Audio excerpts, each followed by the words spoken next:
It's November 19th, 2020. This is Roqe.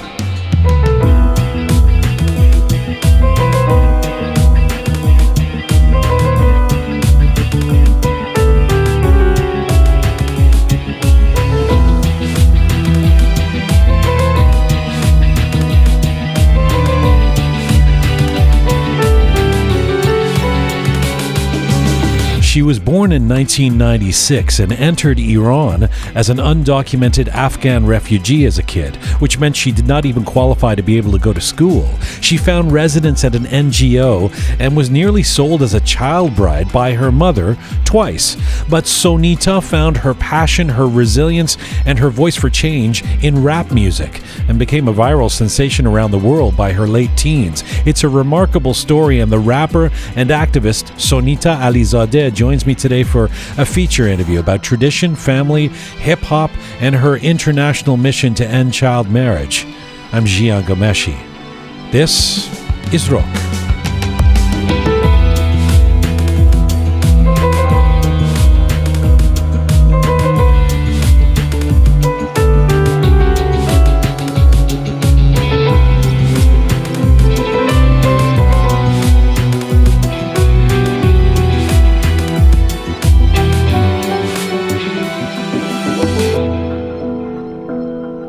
Well, hi there. Welcome to episode number 63 of Roqe. Omidvar hastam ke mizun hastin. Hope you're in good spirits out there, wherever you are around the world listening to this. We are on this ongoing mission to build a new audio-visual encyclopedia of Iranian diaspora identity, coming to you on SoundCloud, Instagram, YouTube, Spotify, iTunes, and Telegram. You okay, Keon? I got something in my throat. Nice way to start. Pardon me. Hi, the fabulous Keon.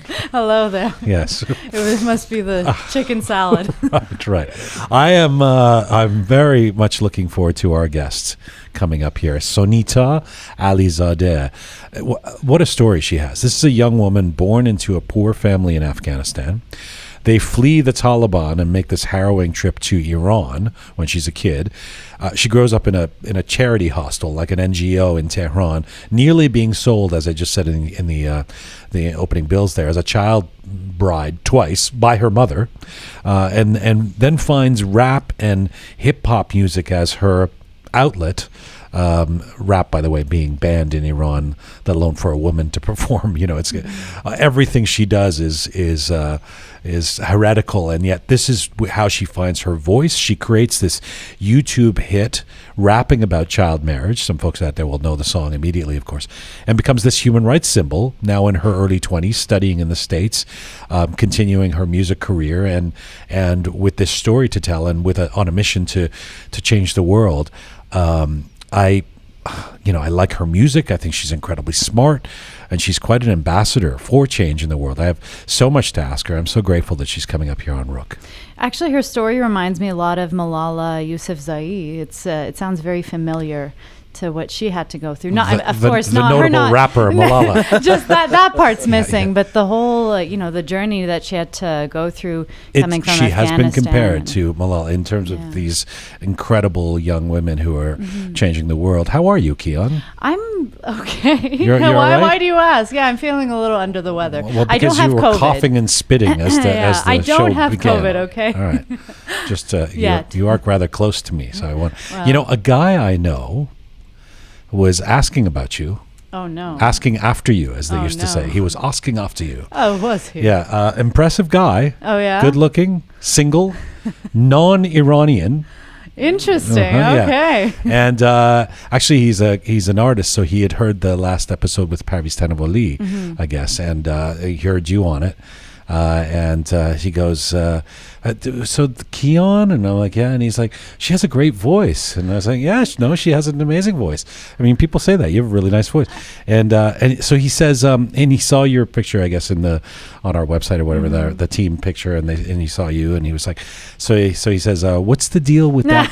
What's the deal with that, Keon? What's the deal, I guess, is like code for, that's like the bro code what for the young kids say these what's days. what's her status? What's situation. And I didn't know what I should say. I mean, I didn't know. Are we at the point where I say, "I'm sorry, she has a doctor," or no? I want to help you. This is this guy, and I'm sorry if the doctor's listening right now, but do I say no? What's the deal with her? Listen, Keon is a dear friend. Yes, she has a great voice. She's great on the show. But I'm sorry, she has a doctor. Or do I say? And by the way, when you say to a guy, he's actually a very successful artist himself. Mm-hmm. But when you say she's with a doctor, then he knows it's over. He has no chance. I love how Jian doesn't bring this stuff up privately to me. He brings it up on air. I was like, I had no idea. No, I'm just wondering what should I say to him? You left me speechless, Jian. Are you at the point with the doctor where I should say to this guy, "I'm sorry, she's occupied"? I am quite occupied. All right. Well, that's all I want to know. That's but people are asking about you and saying you have a great voice. By the way, people ask about you too, Jian. I don't have a doctor. You have a great voice. Thank you. So there's that going for you. Hopefully, there's a fabulous artist guy who's asking about me. You didn't know. Hello, that's the voices you're hearing. That's a Groovy Shia and Captain Reza. Hello, guys. Hello, sir. By the way, guys, Keon and I were just talking about this as we were coming into the studio. Mm-hmm. There is a thoughtful Nagin brought a giant, like a bowl of chocolate, of candies that we always descend into talking about food. I guess that's the Persian tradition. But anyway, it's in our foyer area there, and she brought it on Monday. Mm-hmm. It was full. It's like half full. Like, honestly, I'm not exaggerating. No. There's probably 500 candies in there, like Kit Kat chocolate bars and things like that. And it's down to 250. Like, it's literally half. I don't know who's eating all these. And I'm staring down Shia. It was him, wasn't it? It's probably Shia again. And Keon. There's wrappers in there. And that's the thing. Somebody has taken the chocolate, like they opened the chocolate, and they put the wrapper back inside the bowl. Animals. Oh. Well, that's grounds for dismissal. Who did this? Well, Reza's the only one who's quiet right now. So maybe. What? Oh. He looks like the type to do that too. Story of my life. Since I was 6 years old. I don't think, I'm sure that Ponta the artist or producer Susan or Thoughtful Nagim haven't been putting the wrappers back inside the bowl. That leaves the four of us, and Keon and I were astounded as we noticed it together. So that leaves you two. No, for me that's you're with the regime. It must be the reason. You see how he did the math? Although they didn't do it for sure. Well, let's not even talk about that. Or Savvy Roham, Yeah, that's Sibil's work. Actually, it could be Savvy Roham. Comes in on a Tuesday, throws some wrappers in there. He has a suspicious mustache. He does. You never trust a man with a mustache. I'm kidding. That's a joke. Okay. On Instagram this Saturday, if you don't follow us on Instagram, we are at Roqe Media. This Saturday, we are posting the full interview with Iranian-American hip-hop star and pioneer Irfan with Persian subtitles. So it's the first time we're posting that on Insta. So if you go to Roqe Media, if you're a fan of Irfan, anytime after, I guess, around noon on Saturday Eastern Time, we're going to post that. The full interview with hip-hop star Irfan with Persian subtitles. You should be joining our Instagram page anyway. By the way, Keon, we're on Instagram. I had no idea. Yeah. Oh, my God. What's Instagram? What's the deal with that, Keon? Well... I also want to give a shout out. I write this down every show and I don't do it. I want to say hello to our growing audience in Australia. Wow. We have this audience that keeps growing in Australia because we see the analytics of our different platforms, and on a couple of our platforms, especially SoundCloud and I think Spotify, there's there's a real audience. Now we have Mona from Melbourne who helps teach us proverbs. Have you been using your proverb this week or your saying? I yelled at someone, "Shir to Shiranger." So yes, Mona from Melbourne. I don't think it's only her because she's only been on the show for a couple of weeks, but hello to those of you listening in Australia. We're thrilled that you're part of this thing, and can't wait to visit. I don't know. What do we say? They're One going into day, winter. maybe. We don't want to go to Australia. But they have no COVID, too. Nice. That's why they're listening to Roqe. They got all the time in the I was gonna world. say, they no were in- COVID, free, you know. They just came out of lockdown, didn't they? A week ago? 2 weeks ago? I don't think That's they what were Mona locked was saying. down. Well, Mona was. She was saying they just came out of lockdown. I or don't something. listen on that segment. I just For someone that watches the news so much, I'm shocked you don't know. No, what I know is that they have been meticulously dealing with this, and I'm sorry, but unlike your guy in the States, you know, they you know, who apparently still thinks he won the election, there's zero COVID or something like that in Australia. Yes. It's fantastic. Because they're so far away I have from a everything. twin sister who lives in Australia, and What? What? Did you guys know he's got a twin sister? You have a There twin we sister go. who lives in There we go. Australia? What's her name? Shai, you've never mentioned this.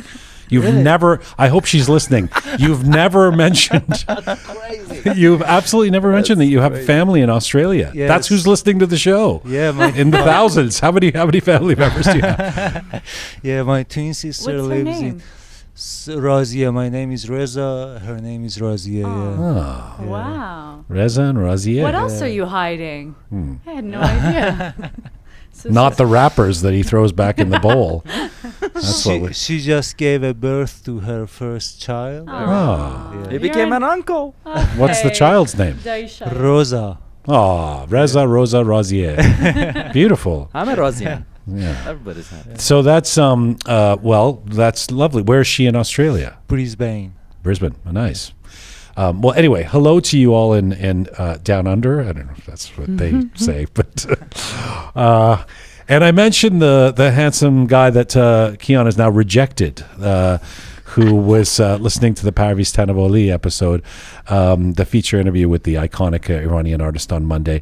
You can hear that on YouTube and all of our platforms. We've been getting some really lovely comments about Parviz Tanavoli and how much that interview moved people, and we're going to get to that in the letters. Definitely.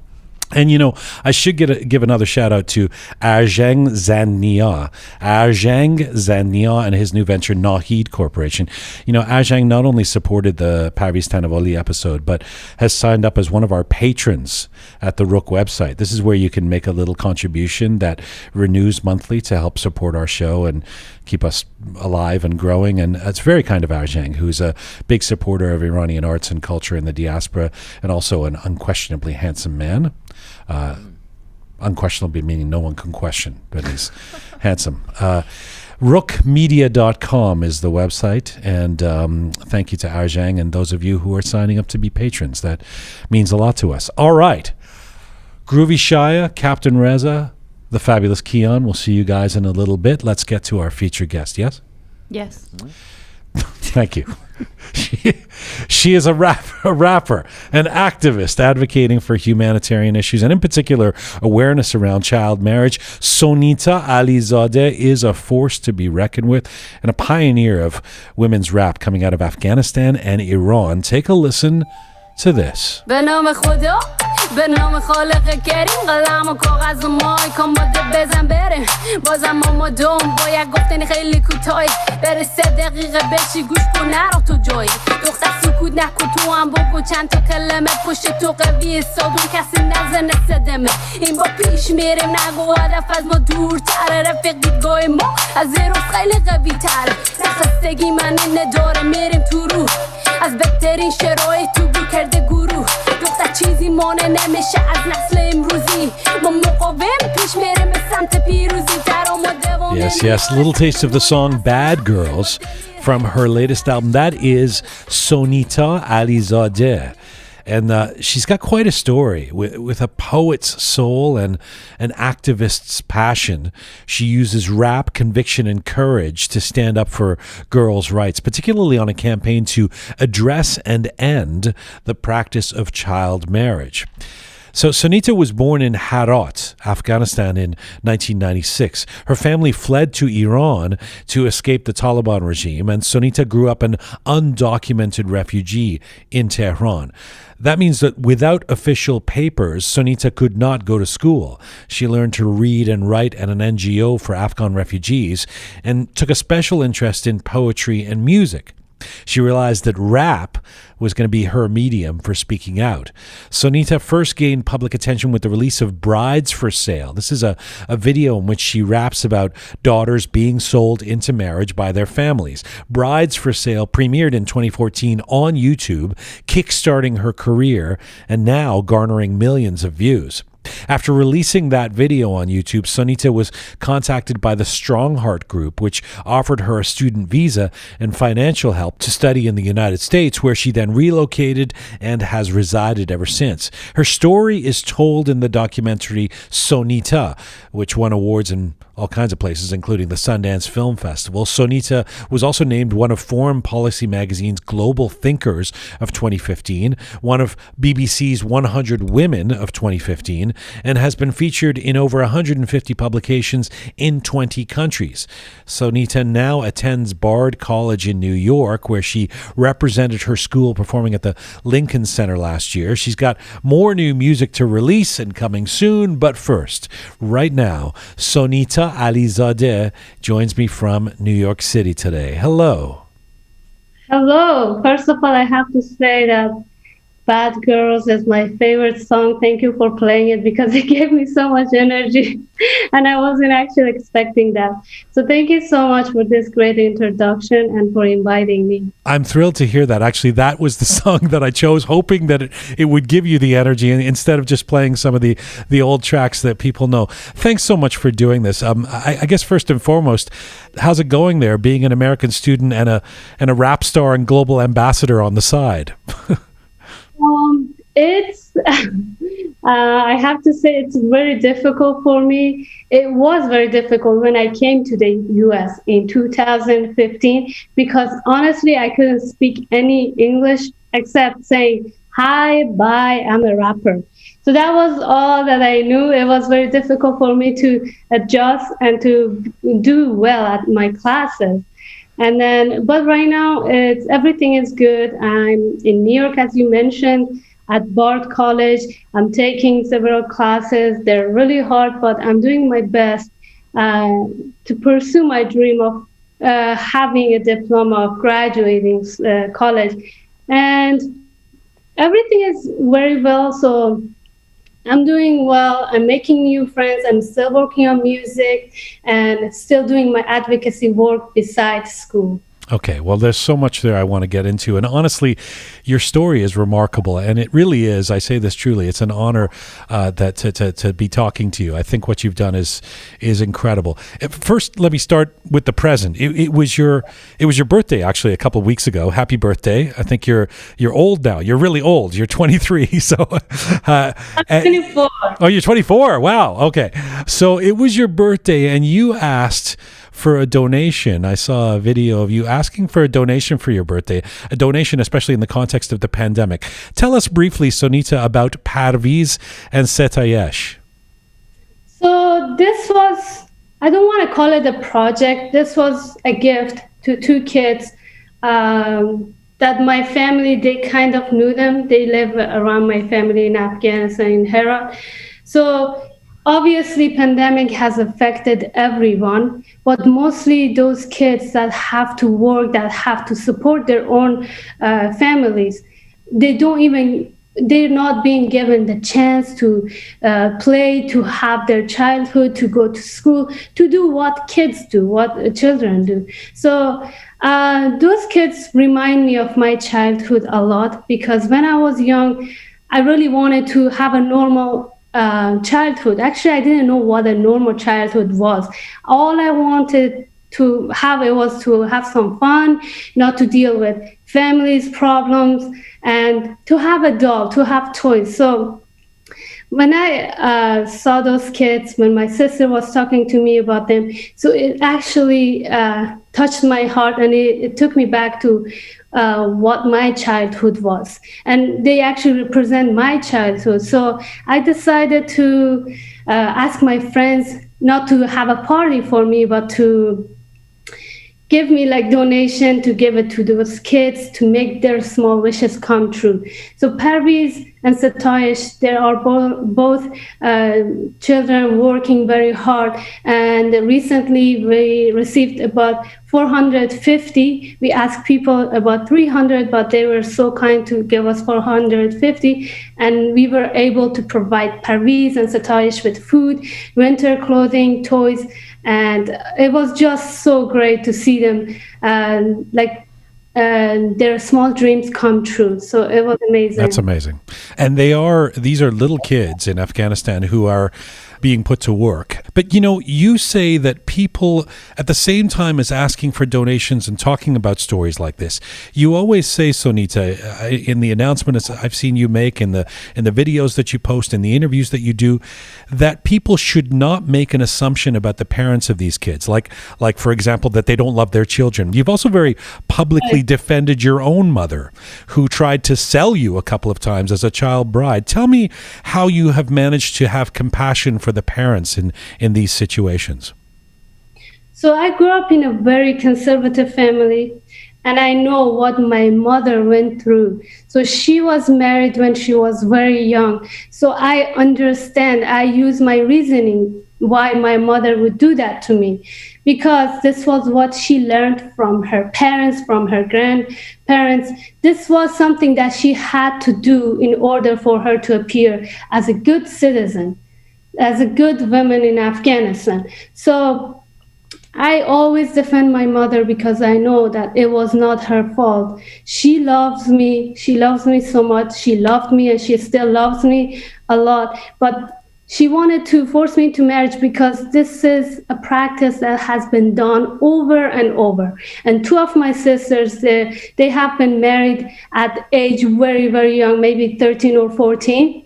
And she thought this was the best choice for me as well, because in Afghanistan, most girls, people don't see a future for them, unfortunately, because they think they're not capable of taking control over their lives, and they might be facing rape, they might be facing other social issues. So then they think marriage could be the best way to protect them. And if somebody says, how can the parents of Parviz or Satayesh stand by and let these little kids be put to work, you say what? They're not standing and watching them. They are working beside Parviz and Satayesh. First of all, Parviz and Satayesh, they don't have a father. So that's different. And their mother is working with them. Sometimes, like in my family, when I had to work with my mother, I was very young, I had to work with her. If I wouldn't work, that means we couldn't have enough food on the table for us to eat. Right. So my help, my work could help everyone else to have a little bit more to eat. So I couldn't just watch. I couldn't sit down and watch my family going through a lot to find something for me to eat. I had to help them. It's not that they are forcing me. I'm not talking for all the kids that are working. Most of cases I've seen in Afghanistan, in Iran, children, they're really going through a lot, not only themselves, but mostly the parents. And they're working beside parents to help them and also themselves. Sonita, take me back to when you were a little kid in Afghanistan under the Taliban.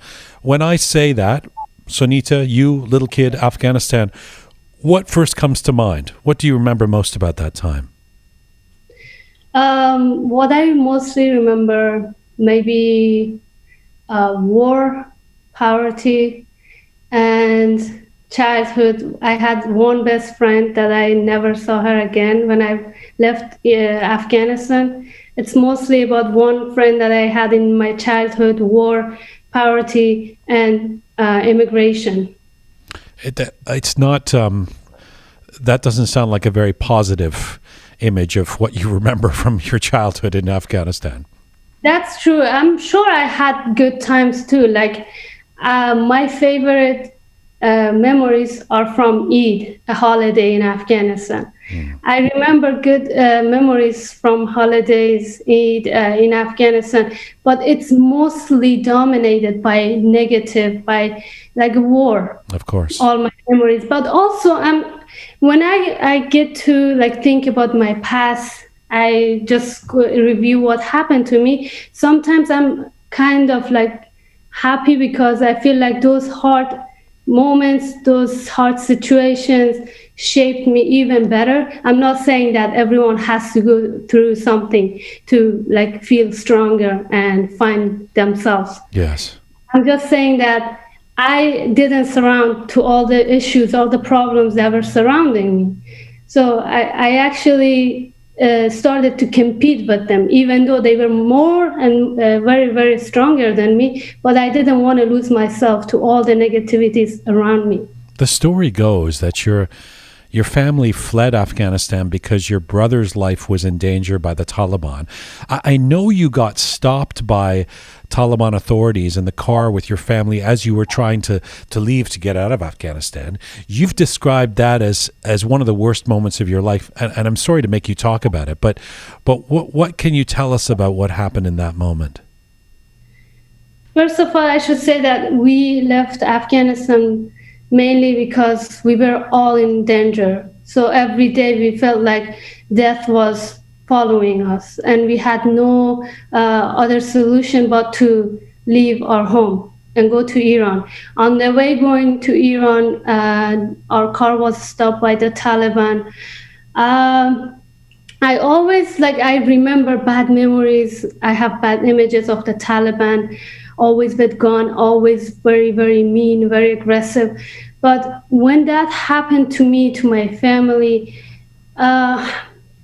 honestly, I can't remember a lot, but I know I was like, my heart was beating so fast. Like at that time, like I always shelter to my mom when something happens, something bad. But at that time, I felt like no one was there to protect me. It was that horrifying for me. And when we were stopped by the Taliban, we all got off the car. My mom, she was trying to hide the money that we had to survive to go to Iran. And she was hiding the money, and the Taliban were asking my brothers to take their jackets off, their watches. They took whatever they could, and then at the end, they were like asking my mom if we don't give them what they want, they're gonna take me or my sister. So it was very horrifying for me, like to be separated from my family, to see my sister separated from us.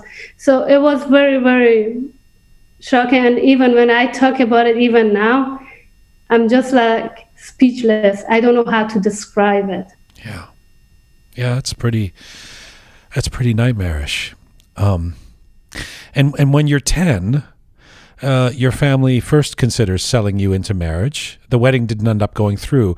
You make it to Iran, but they try again when you're in your teens, again to sell you into marriage when you're in Iran, take you back to Afghanistan. Sonita, you spoke a few moments ago quite compassionately about how you see this, or you're able to see this from your mother's point of view, even though she was at that point advocating to sell you.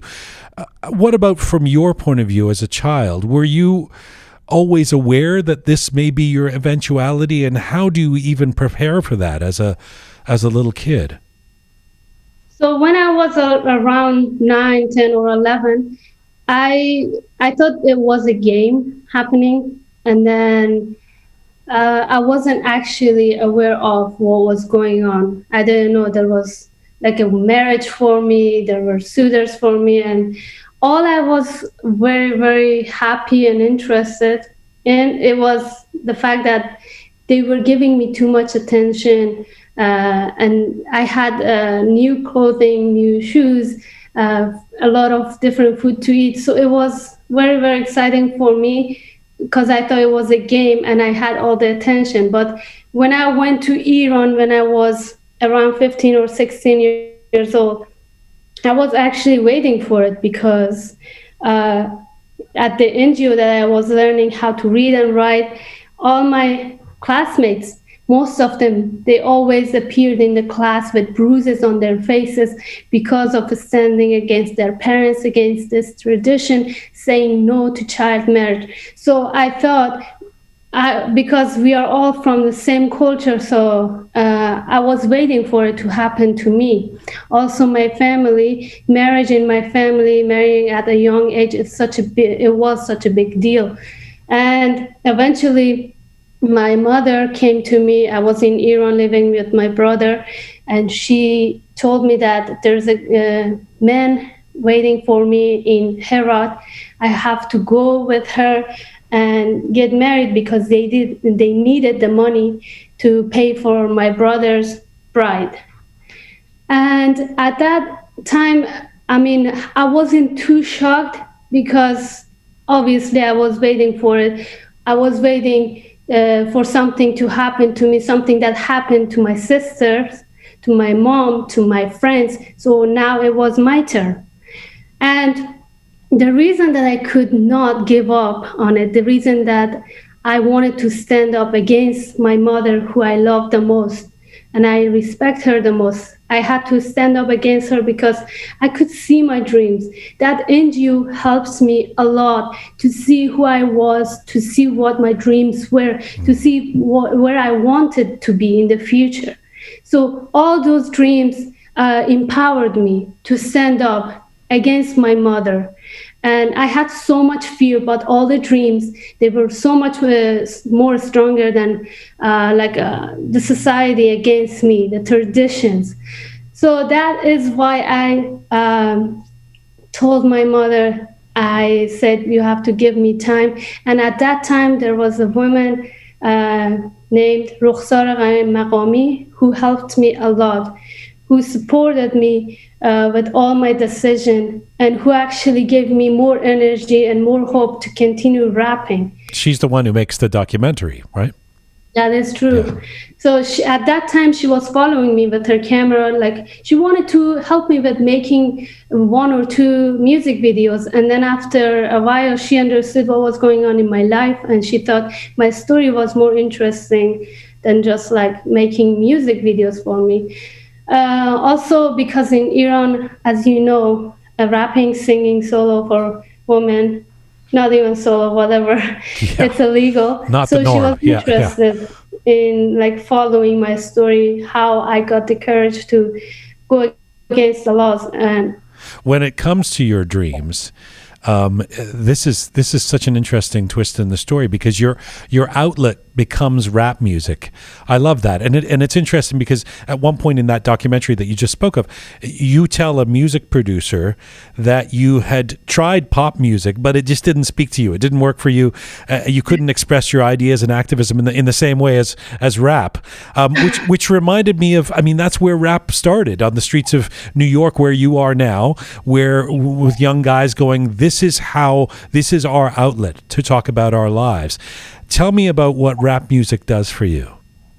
So, as you said, I tried pop music, and it was too slow for me that I had so much to say. So then I heard Eminem rapping. Of course, I've heard rap songs before Eminem, but I never paid attention to rap as a tool.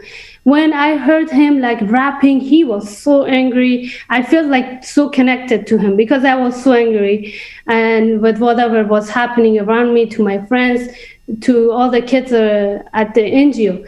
So then I decided to rap, and rap became my tool to share stories, not only stories about myself, but my friends, what was happening to refugees, to child laborers, to women around me. And yeah, so this is how I started. Can I just say, I mean, this is the power of if not pop culture, of hip hop, that a teenage Afghan refugee in Iran could identify with a white guy from Detroit who's doing who's rapping. I mean, it's an amazing story. You've said as a rapper that stars like Snoop Dogg and Eminem, who are unquestionably the giants of the genre, benefited from where they were born and where they grew up. as opposed to someone like you. Tell me about that. So for me, it was actually somehow I was not aware of all the laws that was happening around me. Like I was not supposed to rap in Iran, but I knew that, but I couldn't stop it because I didn't want to live in fear. So the situation was completely different for me because first of all, I was not allowed to rap because of my family. They never wanted me to take any music classes because we are very conservative. My family is very conservative, was conservative. So it was difficult for me because I only had 5 or 6 fans, supporters, and they were my classmates. That's all. So for me, I had to keep it a secret and also talk about big issues such as child marriage. So this is why I decided to do the rap song about Daughters for Sale, which is about child marriage.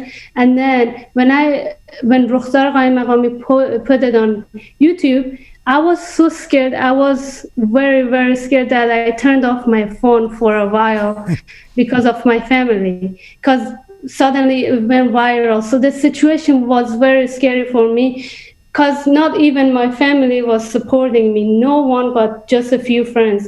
And what really helped me to pull myself up, it was like a Roqe, those people that believed in me and my dreams. And because I saw my dreams, because I could see them like becoming real, achieving them in the future. So they pushed me even farther to try even more for them. I know the situation was hard, even financially, but when I showed that I could try for my dreams, when I was like on the path to achieve them, other people realized it and they decided to help me as well. I know it's got millions of clicks on social media, but let me just, for those who don't know it, give people a taste of the song Daughters for Sale, or Brides for Sale as it's also called. This is Sonita Alizadeh. فریاد به جای اون سکوت یک زن، فریاد به جای اون زخمای ایتن، فریاد در جسمی که تقفز خسته شو، زیر فشار قیمتاش ما شکسته شو. به 15 سال بره از شهر هراتم چند نفر اومدن خواسته گریم گیجو ماتو من زیادم و رسم ازدواج دختر با پول میفروشم بدون حق انتخاب، آله بسته بدم بخوری جواب نونه، هرکی پول بیشتر بده دختر مال اونه. اگه میفهمیدم به خارج بر حساب میکنیم، اگه میفهمیدم لقمه ها بر حساب میکنیم، با شکم گرستن سفره برمیگشم یا که تمونده قضاهای شمار برمیدشم. مثل کل دخترام هم تخونه بندیم، از چشم خانواده اون بر تو گسفند لندیم که هر دم تاکید میکنه. Little taste of Brides for Sale, Sonita Alizadeh. That's the song that I guess to a certain extent changed your life, and that video went viral. You know, it's such an interesting image for me that you have the courage, you summon up the courage in you, in your teenage self to write that song. You summon up the courage to record that song. You summon up the courage to make the video. You summon up the courage to put it on YouTube.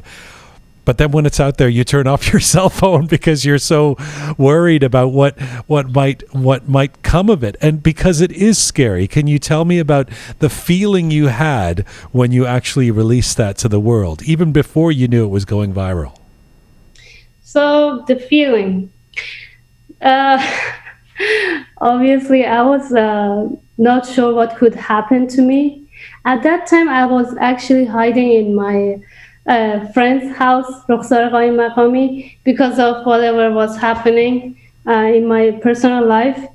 So I thought it was safer for me to stay with her. So when we released it, I wasn't actually hoping for it to go viral. I thought this could get to my friends, parents, and eventually to other families in Afghanistan. But I never imagined that the next day my parents, my family would wake up and they see it playing through Afghan TV. So it was, actually it was very, very shocking to me that it went viral even in Afghanistan, because I thought it wouldn't touch other people's heart since they all practice it. But I got so many support messages from Afghan people, and they were saying the same thing that I had in mind. So And then after a while, my mom called me. Obviously, I was very scared to answer her, but when I talked to her, the first thing that she said, she mentioned that I saw your music video, I saw your song. It was good. So I always tell people that even though she didn't sound very excited, very proud, but that sentence, which is very simple, that changed my entire life because I never imagined my mother to agree Yeah. to like agreeing me rapping, going against their like wishes and against our costume, So it was very, very life changing for me. By the way, it's not just a video you made. It's a very provocative video. We have to say. I mean, you've got a bloodied face. You've got the veil on. I have to say that Go ahead. all the idea for the music video, I got it from my classmates. So one day we always had problems, issues with our families because of standing against child marriage. So one day, one of my closest friends, she appeared in classroom with bruises and blood, kind of blood on her face, but she was mainly bruised by the fight that she had with her parents. So then I realized that this is the real image of child marriage and fighting against it. So I should make this happen, make this the real image of child marriage. And this is how I came up with this idea of wearing wedding dress with bruises, blood. And when I described it to Roqe, she made it happen. She helped me to record the music video. So much. I mean, it's only 6 years ago that this happened, but this video, but so much has gone on in your life since then, including uprooting yourself and coming to America.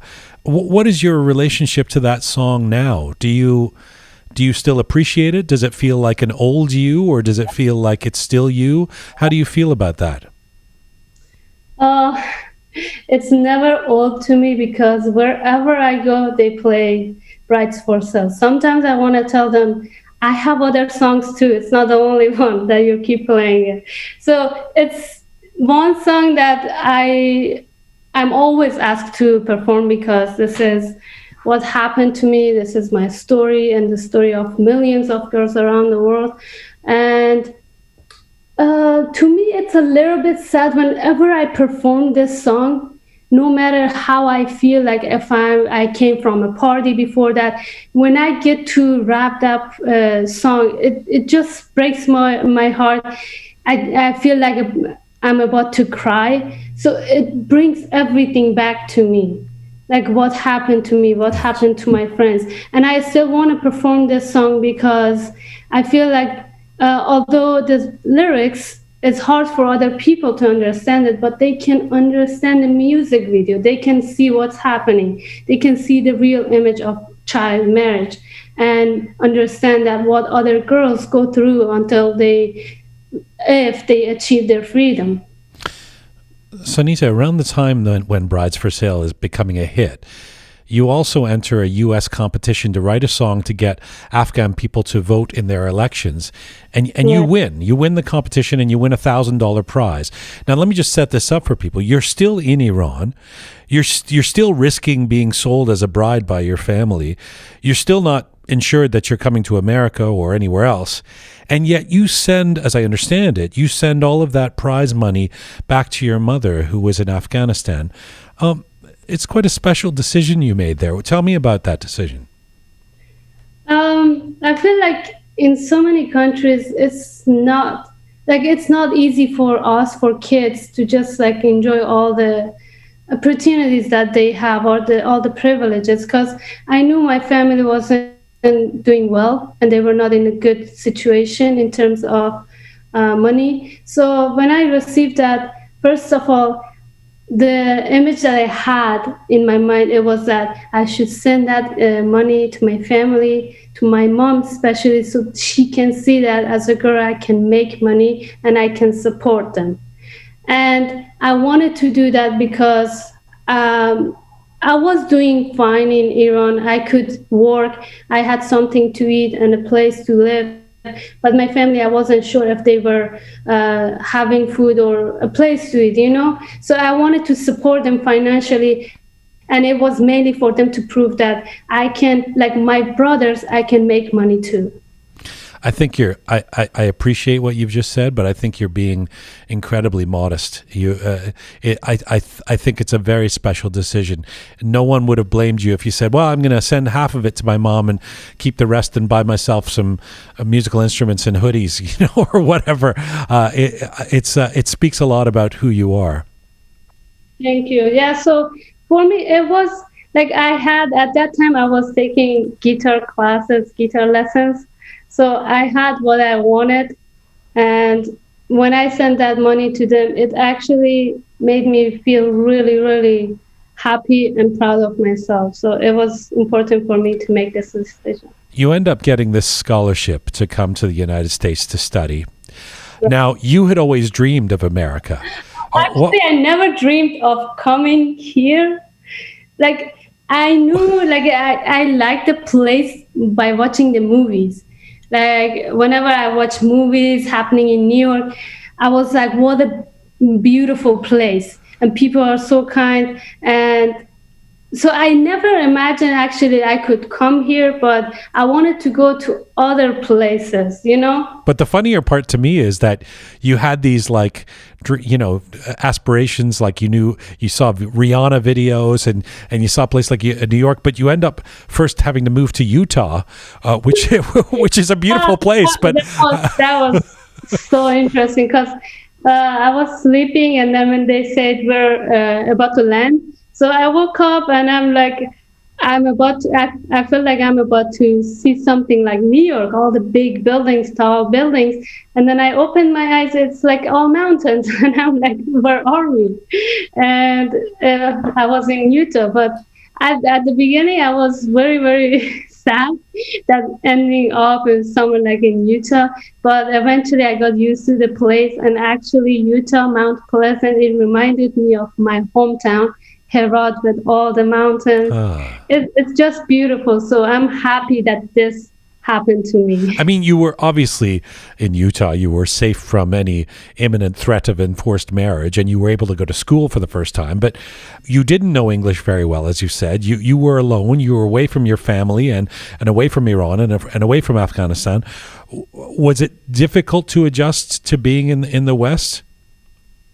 It was super difficult for me the first few months because I always had big groups of friends. But when I came to the US, the first thing that I needed was like a few good friends, But I isolated myself. This is a mistake that I did because I was shy because I couldn't speak English, but I had a nice roommate. I had another friend from Afghanistan that they helped me. So it was difficult for me in terms of like socializing, and also my classes, I couldn't understand it. And I took a TOEFL exam, you might know TOEFL, and I couldn't pass it because English was so hard for me. And that's the biggest, hardest part for me when I came to WASAT. Also, another thing that was shocking to me, the fact that so many people, when they saw my movie, the movie by Roqe, they were always asking me, do you still like your mother? Is your story true? They couldn't even imagine child marriage as something happening in real life to real people. So that's why I decided to use my story as a tool to advocate, to raise awareness about child marriage, because even child marriage happens in Utah, but people didn't know. And then this is how I started my advocacy work. I mean, what about I was wondering about that with the students in general, your peers, the other students, or even at Bard College. Are you a celebrity? Do people realize that your classmates know that you have millions of clicks on YouTube for your videos? Celebrity, not really, but I feel like when I meet new people, I don't want to really tell them anything about my past. And I just let them get to know me. So whenever they realize that there's a movie about me and then I escaped child marriage, this and that, and they don't really say I'm a celebrity, but they're just proud of what I've done. I have to ask you, Sonita, as I don't even know if you have an answer to this question, but let me try it on you.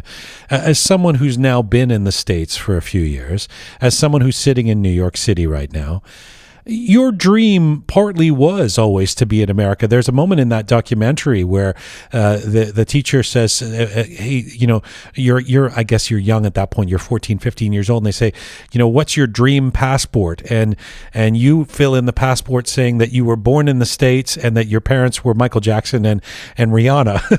And, you know, America represented some kind of escape and answer for you. But obviously, the role of the U.S. in Afghanistan or in the Middle East is more complicated than simply being the heaven-like answer. What does the little girl who dreamed of being American feel now that she's a woman living in America? Honestly, with the situation that was created for the Muslim ban, it was very difficult for me to travel. And it has been a very long time that I haven't seen my family in Afghanistan. So I feel like I'm in a place with so many opportunities, but when I don't get to travel to other places that I should, it just makes me feel really sad. And also, I'm scared. I'm like, if I leave United States, I might not be able to come back. So it's not guaranteed. You know, like I'm happy that I'm here. I'm really happy that I'll be finishing college here. But at the same time, it has taken other things from me, like seeing my family, like making more music. Because when I was in Iran, it's easy to kind of make song, but here you have to be kind of wealthy to do your career. You know? Oh, that's interesting. You feel like being in Iran would be easier for you to actually make the music in Iran than in the States? I think it's easier because of the prices. But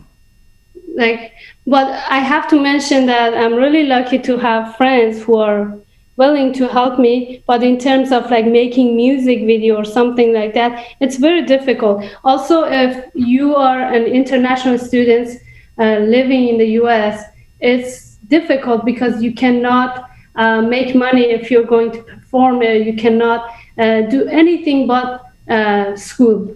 You mentioned the travel ban or the Muslim ban a few moments ago, and tell me about what is your relationship with religion these days? Are you a practicing Muslim? I would like to pass on that question. Okay. Well, you start a video you made earlier this year about a mullah who's trying to punish women for not wearing the hijab by saying, I've tried really hard to stay out of religious discussions. It's the first thing you say in this video. Tell me about how difficult it is to avoid talking about religion. How about that? I mean, I didn't want to talk about it because I do believe in some part of Islam and I don't believe in some practices that they do. And I'm still learning, I'm still figuring it out, like what is actually my religion, what do I believe in and what I don't believe in. Because people have created a bad image of God, of religion for me. And that's why I don't want to talk about it, because I want the time to help me to understand what actually religion is, what I need to believe in, what I need to follow. So, and I made that video because that mullah that you saw, it was very hard for me to listen to his speeches against women and saying that women are worth nothing and they should stay at home, cook, clean, everything against women. And I had to make that video because I couldn't handle his speech against women. And I took my scarf off. just to show him that I have the decision to wear a scarf or not. It's my own life. You cannot impose your beliefs on me. You know what I'm saying? I do. Is it hard for you as you become, like, you've become a symbol? You know, you are like a global symbol now. Like Malala, you're somebody that people are looking at. And is it hard? Is there a pressure associated with that, where everything about you gets scrutinized? You do an interview with a hijab, and some people say, "Why is she wearing the hijab?" and others say, "Why didn't she take it off?" And tell me about dealing with all of that.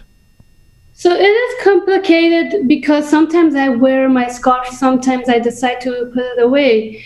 And this is hard for other people to follow it, and they're not sure if I'm Muslim or if I'm not. But I'm saying, this is me. You don't have to deal with my religion. And I decide if I want to wear my scarf or not. Sometimes I wear it, people are confused. They're asking why you don't wear your scarf. Because I wanted to tell them, this is my life. This is my show. I make my decision if I want to wear it or not. So this act, me wearing my scarf or not, it's actually creating a platform for others, hopefully, to also decide if they want to wear that, if they want to do that, whatever they want to do. It's their own life. So yeah. You know, it occurs to me that this journey that you're on, this you speaking out, has given you the life that you have now, and has done so much to bring awareness already around issues that are important to you. And you can come from a place of I mean, these are things, the things that you're speaking about are things that you've experienced yourself. You're not just an activist projecting this onto somebody. This is something that you've been through when it comes to, say, the specter of child marriage. On the other hand, the fact that you're speaking about these things, and the fact that it's so tied up to the art that you create and who you are, means that you have to keep returning to your own difficult past. In other words, if you were rapping about bling or partying, you wouldn't have to keep reliving harsh memories, you know, and no one would blame you for avoiding that. Tell me why it's worth it for you to keep speaking out about these issues. So, as you mentioned, child marriage is a part of my life, my story that happened to me. And still some of my friends, they are going through this cycle. And I will always talk about it because it's happening every day, every second in the life of millions of girls.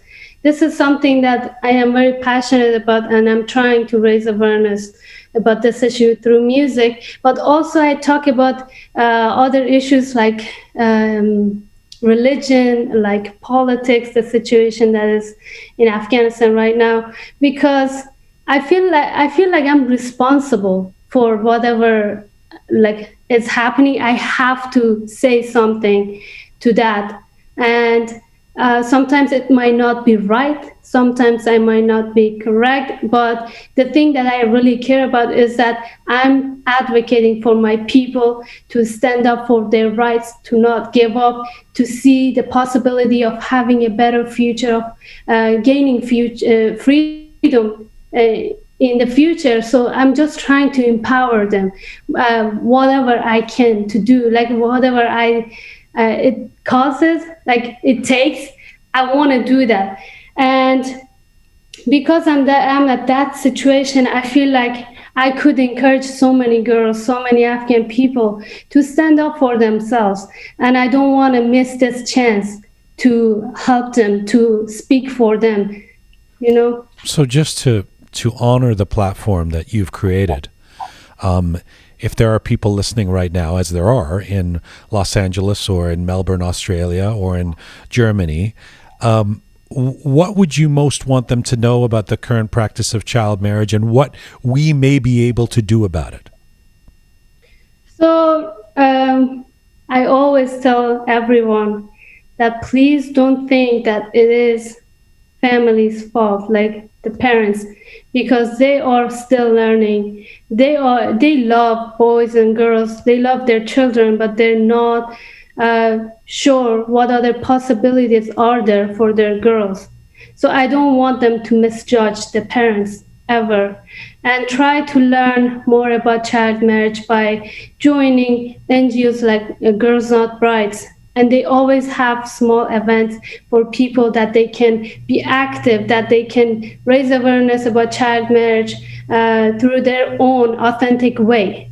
And we, the people, we can make the changes once we join together. So it is very important for all of us to join together and speak about one problem so the world leaders can hear us and make a good decision. Beautifully said. Before I let you go, your dream was to be a rap star like Eminem and play a big concert hall. You're not quite Eminem yet, but you've kind of accomplished what you had hoped to do already. Where do your dreams take you these days for the future of Sonita? So right now, my biggest dream maybe not in terms of rapping, my rap career. My dream is to have a concert actually in Afghanistan, and having my mom, my family, my brothers there. It would be fantastic seeing them supporting me in my concert. So that's a big dream for me. Also, I'm hoping that with the help of other NGOs, we join together and help girls to achieve their dreams. When I came to the US in 2015, the number of girls that were forced into marriage was 15 million girls every year. And today it's 12. It's not a huge difference maybe for other people, but I think we made a big difference in the numbering. And as long as we keep working together, we invest time and energy in supporting also others, we could make a difference in the world and eventually eliminate child marriage. Sonita, a final question. And again, I thank you so much for doing this today. I know you said you can't travel back and forth to Afghanistan right now, and that it's very difficult for you, obviously. And you can't do that for a number of reasons, not the least of which is the travel ban in America, and of course a global pandemic at this point. But I would guess that you've been in touch with your family, and I have to believe that your mom is now really proud of all your success, and your whole family is. Have you been in touch with them, and what did they express to you these days? So the good news that I have now is that I have a new music video, new song called Run Boy, and my mom is acting in that music video. Wow. Which is a big difference. I'm super excited about this music video just because she's in the music video. My brother, my sister is in this music video. So wait, so they've gone from not supporting your music and your videos to now being in them, which is amazing. The time helped, they just needed more time to understand. Like me being in the US, that doesn't mean like if I'm alone here, that doesn't mean I'm not going to be my best. So I helped them to understand the situation better, and now they're aware of like what a girl can do, not only for herself but to help other girls as well. And obviously I called her and I said I have a new song, because sometimes she gives me ideas what to rap about.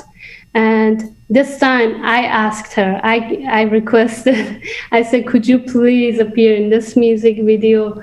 And it took a while, but eventually I convinced her. I can't wait to see that video.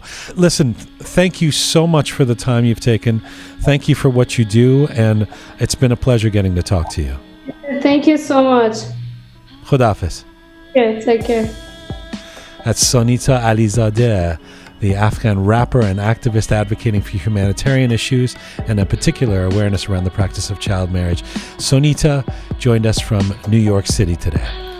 به نام خدا، به نام خالق ایتن، به نام زن افغان بنیاد وطن، به نام ایتنی که ردش لاغاروشه، به احترام مریم میشه سیاه پوشه، به نام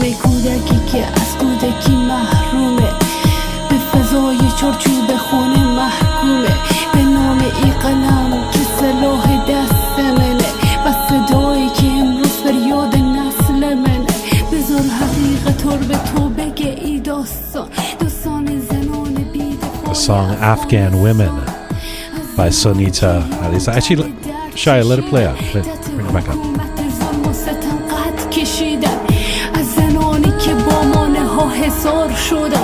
به دلیل خواستن حقوق سنگسار شدن زنانی که سوختن تا روشن باشه چراغ نو بی اجازه نفس کشید بریده شد دماغ نو زنانی که وادار شد به ازدواج زوری احساسات نامرد خوردر دادن از مجبوری اینجا هر خطای سمت زن انگشتا چقدر طاقت بیاره زلگد و مشتا بزن بزن گازم زخم تو بزن تنواس زربا تو مدست و بزن بزن بزن محکمتر بزن به زخم نگاه نکن عمیق‌تر بزن بزن ببخش اگه اشکم ریخت بزنم میدونم این حقم نیست بزن بزن محکمتر بزن به زخمم نگاه نکن عمیق‌تر بزن بزن ببخش اگه اشکم ریخت بزن میدونم این حقم نیست. From Afghanistan, Sonita Alizadeh and the song Afghan Women. She actually wrote that a few years ago, but it's weird. On Spotify, I can't figure this quite out. It shows that song as coming out in 2020, but I think that's an older song of hers. I think so, yeah. Maybe it's a collection she's just done on Spotify or something. Anyway, Sonita, wow, I'm so impressed with her. Captain Reza, Groovy Shia, the fabulous Keon are back here with their mics on. I found her grounded, nuanced, intelligent beyond her years, an amazing spokesperson. Yeah. She's an incredibly impressive woman. I mean, she's only 24 years old, Mm-hmm. talented. The part that I found really interesting is that despite everything that her, did I mishear? Her mother tried to put her into a child marriage situation. Is that what happened? No, And- that you didn't mishear that. That's her story. Yeah. Twice. Once when she was 10 and once when she's in her teens. Despite that, she still, she learned to forgive her mother, her family. That's profound. I don't know if I would be capable of that. So She's really trying to show or teach people the context of how this happens, I suppose, in the Afghan tradition. I love that she is inspired by Eminem. I just love. I love that was what the juxtaposition, culturally, geographically, age, gender, ethnicity, all the things that you'd say would make that some kind of connection between Eminem and Sonita absurd, and yet the raw emotion and art that he puts out there means that she feels him and found inspiration in him. I just think that's the story of why pop culture is important. Yes. That's why I always defend hip hop music or whatever to people who prefer the so-called high arts. This is the ground the headway it can make around the world. Yes, I 100% agree with you. Captain Reza, you want to say anything? I was so delighted to hear her surprise ending at the end of the interview that her mom and her family is going to be in her new music video. Quite a twist, right? That ending, yeah. That was beautiful. I think she's too mature for her age. That's what it is. You think she's a fake? She's actually 40 years old. Yeah, she probably is. Yeah, in a body of a 24 years old. No, she's very the way she's analyzing her situation is what a 70-year-old man would do after going through years of therapy. Even her eloquence in English. Yep. I mean, she just came to the West 4 years ago and didn't speak English at all. Amazing. I mean, and her English is at least twice as good as yours, Reza. So, which isn't saying a lot, frankly, but. Yeah, just shows how smart she is. She just or it just shows that Reza is a long way to go. Incredibly dumb. It's Thursday. The kids are all here. Let's get to the letters of the week.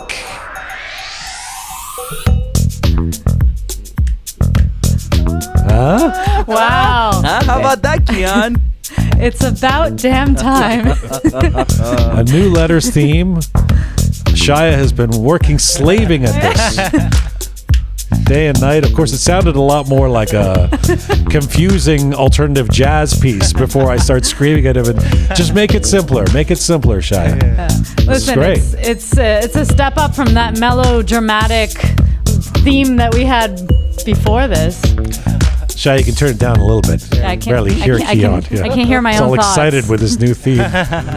Okay, so last week on episode 61, we had a feature interview with Iranian Canadian business and marketing guru Ramin Misgarlou, the founder and CEO of Forensic Network and Opulence Global, Canada's largest private designer fashion house. So a few people wrote into that interview. On YouTube, we have Heidi Sao wrote, Ramin Misgarlou is truly a leader and champion for the world. His mission to give people the best of the best opportunities while having products to help the world. Thank you, Ramin. Thank you, Heidi. And then we have Mavis, last name T, wrote, very inspiring story. Thank you, Sir Ramin, for sharing. Sir Ramin. Yeah, Sir Ramin. Has he I been don't designated by the Queen? A sir? I don't believe so, no. Well, I call you Sir Jian. I mean, well, doesn't I mean am anything. officially. Yeah. Thank you, Mavis, for that. And then moving on to Facebook, we have Kamal, last name listed MSV, wrote, it seems that this guru just talks nice and smoothly. I find it kind of difficult to associate him with any real action, especially since COVID hit the globe. Please invite more of the action folks, quote unquote. The action folks. Yes, the action folks. What is that? Dwayne The Rock I guess like Nassim Varastir, the yeah. karate. Yeah, Or like Sonita, she's all about the action, changing the world. that's true. But I don't know. I'm just, interesting. That's an opinion. it sure, Sure, is. Kamal. I just like that he goes, this guru talks smoothly and nicely. Actually, Ramin Mescalou doesn't even talk that smoothly. He's kind of, he's sort of rough around the edges, talks fast. Yeah, I mean, that's part of why he's believable to me. But thank you, Kamal. And then moving on to Instagram, we have username Only Yapkanand wrote, wonderfully stamped in classic style by Jian Ghomeshi. Indeed, the very best show host to date. Oh, Wow, did you write that? I did. I'm now calling myself Only, what is it? Only Apkanand. But why did you refer to yourself as Ghomeshi? That's right. the question. That's right. Some That's people the still giveaway. think that my last name in English is spelt the way Iranians think this, the way my dad's cousin Siavash Ghomeshi writes it Ghomeshi, but it's actually Ghomeshi. Not that it really is that big a deal. It used to bug my dad, but I don't care. It's okay. I got it. All right, moving on. We have But thanks for that nice note, whoever wrote that. Hope. And then we have Atifet Tabish wrote, what a beautiful and inspiring interview. I think I heard in the interview that Ramin is an author of a book. I can't find any information on it. Can you please confirm with Mr. Ramin and give us more info on the book? Yeah, he's got a book that is part of his program, the Forensic Network. Yeah, we can. We'll, I guess, put a link to that on the interview somewhere. We'll figure that out, and we'll respond to you, Atafe. Thanks. Okay. And then we have Iman Taqadosi. This I bet Iman is a female or male name in Persian? Male. Male name? It's Okay. male, but I've seen female. Right. With Well- the name Excuse me, Bowie's wife. So there you go. Oh, right. There we Or- go. Well, he or she, this specific Iman, wrote in the Persian language. And again, I had to slave away and translate it another into English translation from letters. Yes, Keon. so Way bear to with go, me. This, Keon. again, All right. took me, probably, let's say 5 minutes. It took me of translating. the All right. hours in. I 5 know. minutes? That's not Less very than much. 5 minutes. Well, I- I'm getting better at it. I thought this was like all weekend. You were trying to Listen, slaving away I at don't some just word. know how to read Baba Abdad. I know how to read a little more than that. All right. خب, this Iman says, درود ای کاش میشد ترجمه شده یا رو زیرنویس قرار دادش. Hold on, let me start again. Great job, Keon. The translation is perfect. God, I can never, I have no encouragement from this team. خب, درود ای کاش میشد ترجمه شده یا رو زیرنویس قرار داده باشه. اکثر دوستان بتونن استفاده کنن. Oh yeah. So, So, you want to translate that? well, durud first of all. Hello. Instead of salam.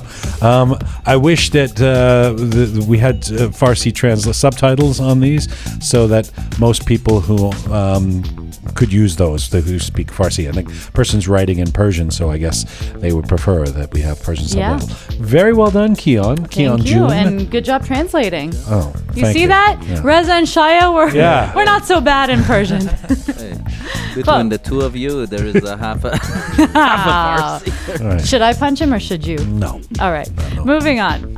This week on episode 62, we had a feature interview with iconic Iranian sculptor, painter, scholar, and art collector, Parviz Tanavoli, one of the greatest modern and contemporary artists of Iran. So we had a lot of excitement on that episode, as we expected. On YouTube, we have username Papar Adab wrote, "Thank you, Jian." Adab, probably. Oh, God damn it. Yeah, adab. But adab, we don't have adab. Papar Adab? Yeah. Yes, Papar Adab wrote, Like Adabi? Yes. got it. All right. So he or she wrote, "Thank you, Jian. I love his Heech or Nothingness sculpture displayed in front of the Aga Khan Museum in Toronto." So do I. That's a beautiful sculpture. And then we have Neda Johnson. You know, there's lots of Heeches, right? Well, that's the one that That's is one- closest that's to one of us, I'd say. Right. Geographically. The one that I knew of. You can get a Heech ring. Oh, really? Huh. Maybe the doctor wants to get you one. Oh my God. You know what? One day I'm going to expose your private life and see how you feel. There's nothing to say. You're Go right. ahead. Yeah. Who am I dating? Oh. But the doctor, Oh my I'm just God. saying. No, it's. I'm going to kill you. Oh, and then. Oh, and then we have Nida Jansipar wrote, "Dear Roqe Team." Sorry. Oh my God. No. What? John C. Parr. Jansipar. John's Pad. John's Pad? I don't know. Maybe John Separ, but John Separ. Separ. That makes more sense. Okay. Nida John Separ wrote, "Dear Roqe Team, that was one of your best interviews so far. Here's a big thank you to you all." Thank you, Neda. And then we have Davud Montek wrote, "Thank you, Roqe Team. I probably missed less than 5 episodes from the whole program so far, but I'll listen to them soon. I just wanted to say that all of the episodes have something new for me to learn each time. As an immigrant visual artist, this episode specifically was the best for me in terms of observing a big star's life and his perspective on life in general. Thank you." Wait a minute. Thank you, Davud. Davud Mantek. Davud Mantef. That was. Why isn't that the letter of the week? Well, You must have a doozy coming I up. do have 'cause a that good is one coming up. That's a lovely letter. it was He deserving. listens to the show. He's an immigrant visual artist. He loved hearing how an iconic artist sees the world with that's beautiful. It has Yeah, everything. Beautifully written. It but has everything. It has a Wait beginning, for it. ending. It has drama. That's the letter of the week. I have a Keon. good one coming up, All and right. it's Do you get it? Keon ended. Vay khoda, what a day Kian is having. But by the way, I think the other one was John Separ. John I think Separ, so, pardon me, Mr. John Separ, Mr. and Mrs. Miss I think that you're trying to be Adabi. Adab, trying to be ba Adab. Yes. All right, and then on Instagram we have Mojdeh Mori wrote, "I enjoyed the interview with Parviz Tanavoli, the legendary icon. I saw one of his artworks in my friend's house back in Iran and always heard wonderful stories about him." Very nice. Thank you. And then we have Ajang Zania wrote, "Thoroughly enjoyed this fantastic interview. Great insight into the mind and thoughts of a living legend. For a master sculptor like him to declare his own masterpieces, which is admired so much by art lovers, critics, and other artists alike, as imperfect is a lesson in humbleness and a great testimony to his immense greatness." That's the same. That's Handsome Ajay. I was who- gonna say, yeah. a Roqe patron and the person who helped support that show. Yeah. Thank you for that, Ajay. Very well written note. And it's time for the letter of the week. Oh! All right. On YouTube, we have a Shahla Tahir from Sweden. Oh. Did you know we have listeners in Sweden? Yes, I do. Isn't that Yes, cool? I do. But that's I see where you're going with this. Right? You wanted to give the letter of the week to the person writing from Sweden. I appreciate that. All right. So she says, "Hello to you. Just wanted to tell you how happy I am you are a part of my days. As a retired teacher living in Sweden, this specific interview was one of the most exciting happenings for me, and I wish to thank you with all my heart. I hope that you'll continue to take us along this journey to learn more about profound Iranians outside of Iran. We will. Thank Shahla. Shahla Taher. Shahla in Sweden. Thank you so much. That's great that you're listening there, and that we'll continue this journey. Thank you, Keon. That was a good. You were right. That's right? The letter of the week for sure. All right. Thank you, Shahla, with the letter of the week. Listen, before we go today, we wanted to take a moment on this show to pay tribute to someone we lost in the last week. You know, we have a lot of heartache in our global Iranian community, and we can't possibly acknowledge every loss or moment of sadness that members of our community experience. But in this case, we lost someone who many of us have known and was a vibrant part of our local Persian community in Toronto, in the Greater Toronto area. He was beloved. I knew Danny and had recently exchanged some messages with him. But Keon, I know you knew him much better and have been really understandably rattled by this news. So why don't you take it away here? Yeah, so so this week the Iranian community here in Toronto received, as you know, extremely sad news. Danny Homayuni was a beloved member of this community. He was shot at his home on Friday, November 13th, just days before his 35th birthday, which was incredibly heartbreaking for all that knew him. He was loved by anyone that knew him, including myself. He was my incredibly talented hairdresser for many years, and not just that, he was a very dear friend to me for several years now. And he was outrageously funny, full of life, and had such positive energy that transferred to everyone around him. Beyond being a very talented hairdresser, he was also a extremely talented breakdancer. And more recently, he started a rap career on the side, like you know, Jian. He sent me a song a couple of months ago, and you know, was kind of asking me what I thought, and I was, this is great, man, thanks. And I didn't even know he was getting into doing the music thing. I knew that, of course, he.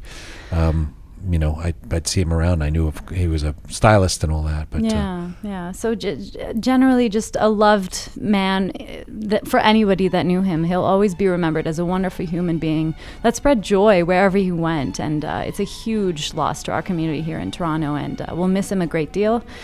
Danny, rest in peace. We love you. We miss you. And happy belated birthday.